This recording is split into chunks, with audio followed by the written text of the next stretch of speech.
Hi guys, welcome back to another Stitches and Stories. I know our camera quality sucks. I apologize for that. I'm doing it on my laptop. My laptop has sucky camera quality compared to my phone. However, it seems a lot easier to upload to YouTube via my laptop than my phone, so I may have to look into finding a solution for camera quality on here. I'm pretty sure that there's like a camera that I can get to attach to it. I'm not sure. We're going to continue working on our scarf today, which my niece has claimed. My little niece. She saw me knitting it the other day. She goes, "What's that?" And I said, "It's a scarf." And she goes, "Who for?" And I said, "No one really. I'm just knitting it." And she goes, "It's for me." And I was like, "Oh, it's for you." And then she goes, "So pretty." And so the scarf is now going to be for Harmony because she thinks she needs it. So we're gonna continue this while we review today's book. Today's book is I kind of feel bad about. I'm gonna try to lower this so you can see the knitting. Um, I kind of feel bad about the review rating that I'm giving this book, but as I said in our last Stitches and Stories, I'm operating under a new rating system, which is meant to teach me how to do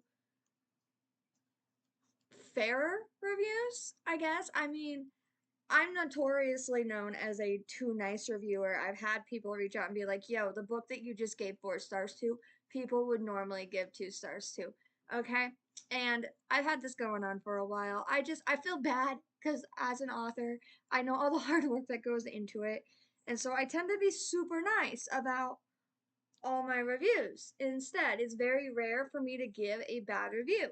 And so, this book that I'm working off of for reviews this year, we're using math, which Mrs. Zettner, if you're watching this, I am sorry for the amount of times that my classmates and I told you that we would not need your math lessons in real life because the amount of times that I use averaging and everything in my work is insane. I actually use it quite a lot.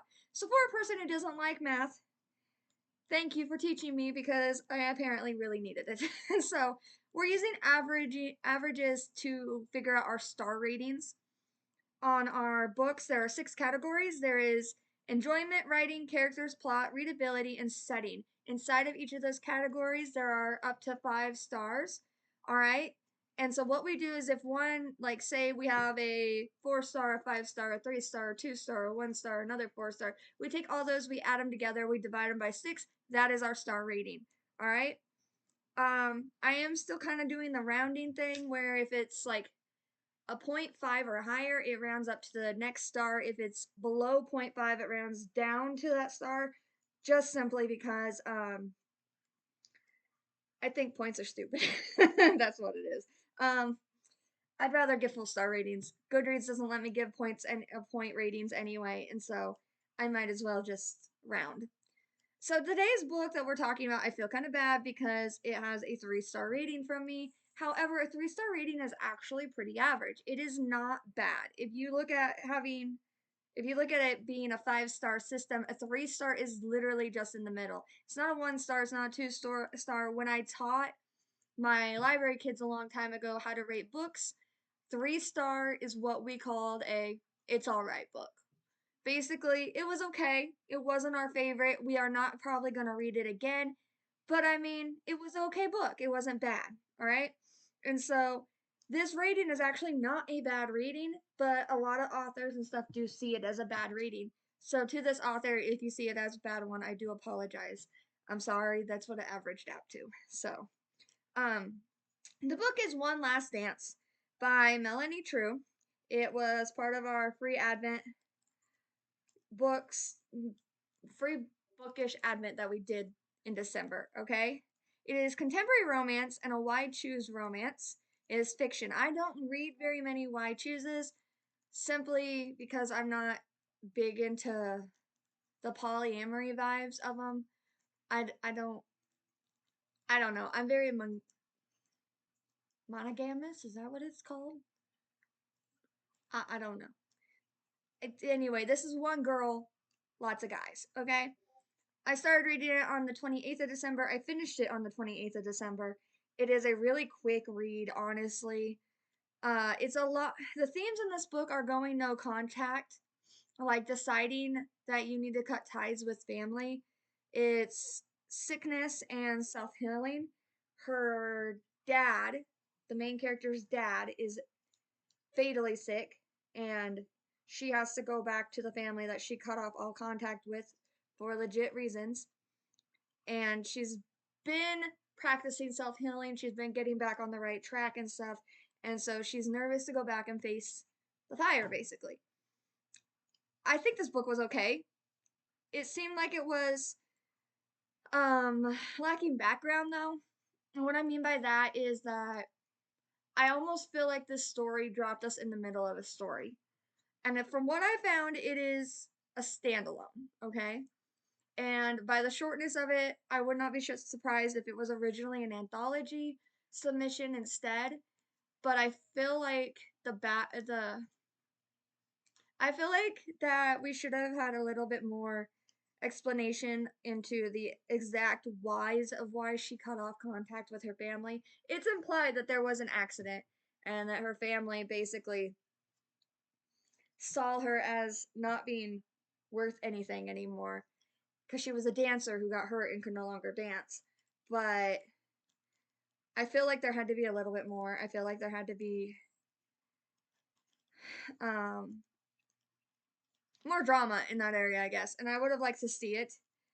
I believe that the purpose of this story was to show that it's okay to cut yourself off from toxic family members and to focus on your own happiness. It did accomplish this, okay? This book is definitely about that. It is about focusing on you, going for what you want despite what your family might want, and sometimes that is hard in life. This book is meant for seasoned romance readers and adults 18 plus, okay? There is a couple sex scenes in here that are explicit, so don't go reading this if you're under 18. It did have it had a semi-public sex scene in it. Semi-public because no one was really watching. There was no voyeurism, but it did take place at a public location, like at her job. So that I don't know. That's in there if you're concerned about that. It's fast paced, there's multiple men. One of my biggest icks is in this book. I did not know that until I started reading it, and I'm not gonna lie. No hate the truth on this. This did not actually even go very much into my rating. We'll get into my rating and how I broke that down in a little bit. I had a boyfriend back in college who had a lot of red flags, but I hadn't started dating until college, and so I decided to stick with him for a while. And he used to call me baby girl, and it drove me nuts. And ever since then, that pet name drives me nuts.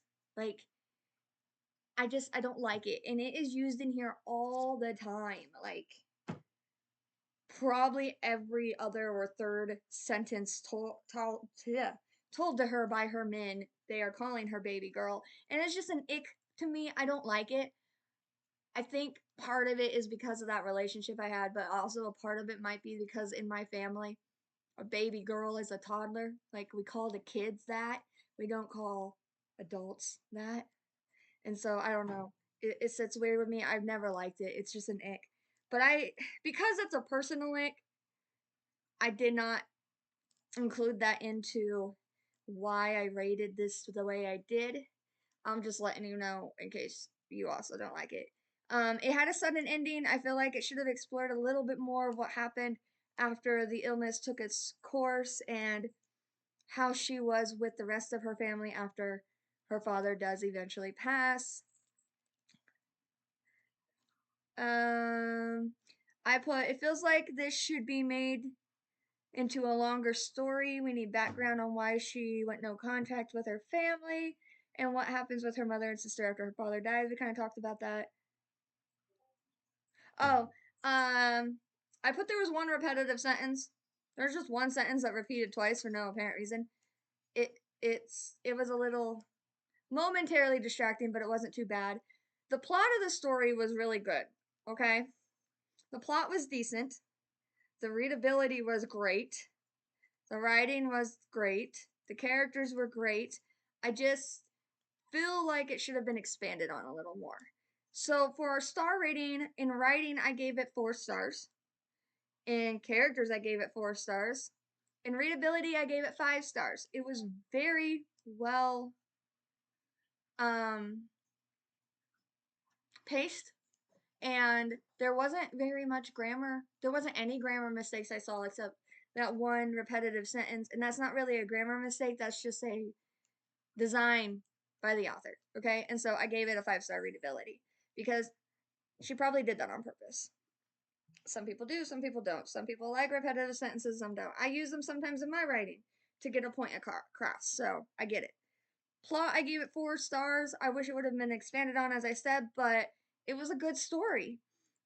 Setting, I gave 3 stars just because I wish there had been a little bit more detail gone into the setting. We're not really told exactly where they're at. We know that they're in her childhood home, and then we know that they're in a hotel room, and we know that they're in her job, but the setting itself is never really fully described. Enjoyment, I gave it 3 stars.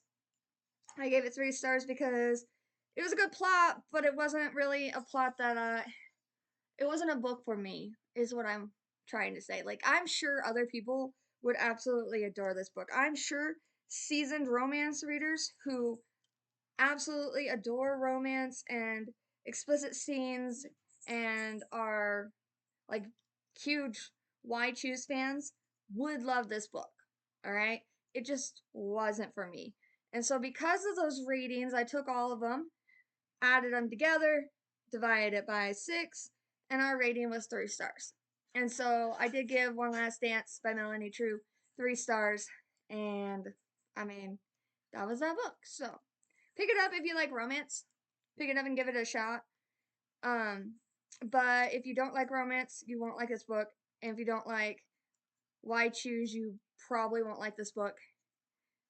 But if you got no problem with that, go for it. Just keep an eye out for any of your icks. That's all I gotta say, guys. And so that's for today's book review. I'm gonna mark it off on here so I know that I have done that one. I'm marking it with a little like dot. And then I will be back at another time to talk about another book, maybe a fantasy one. You guys want one of those? I read a great fantasy book.